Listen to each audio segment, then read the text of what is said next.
मोहतरमा शैला रज़ा साहिबा, ये दहशत गर्दी फिर, और वो भी एक सियासी एक्टिविटी थी, सियासी इज्तिमा ख़त्म हुआ, दहशत गर्दी हो गई, ये सिलसिला कब ख़त्म होगा?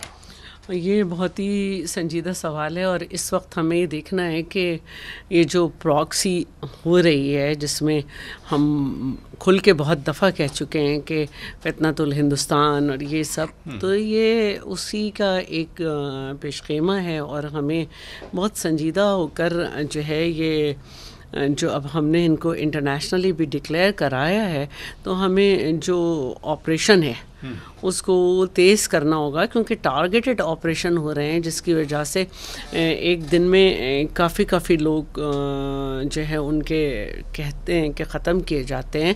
तो कभी वो भी कामयाब हो जाते हैं और फिर हमें इतना बड़ा नुकसान हो जाता है। तो चाहे सियासी इज्तिमा हो, चाहे मजहबी इज्तिमा हो, चाहे कुछ भी हो, लेकिन किसी को इस तरह से किसी को जान लेने का राइट नहीं है। तो ये खुली दहशत गर्दी है और इस पे मैं समझती हूँ कि ज़ाहिर है कि नेशनल एक्शन प्लान पे अमल हो रहा है और सबसे ज़्यादा बलूचिस्तान में ही बहुत ज़्यादा काम हो रहा है इस पे।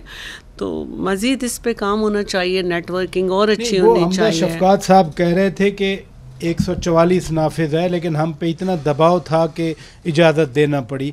तो खुद सियासी जमातों, सियासी लोगों को खुद भी सोचना चाहिए कि ह्यूज रिस्क है। आप सही कह रहे हैं, क्योंकि जब पाकिस्तान पीपल्स पार्टी का जलसा हुआ था तो बहुत ज़्यादा इंस्ट्रक्शन थी कि मगरिब से पहले ख़त्म कर दें, और ये बहुत हमने सारी फॉलो की थी। और हम ख़वातीन तो दुआएं भी पढ़ सकते हैं, वो भी सारी पढ़ी थी और हो गया था जलसा ख़त्म। और लेकिन अगर 144 थी और आपके पास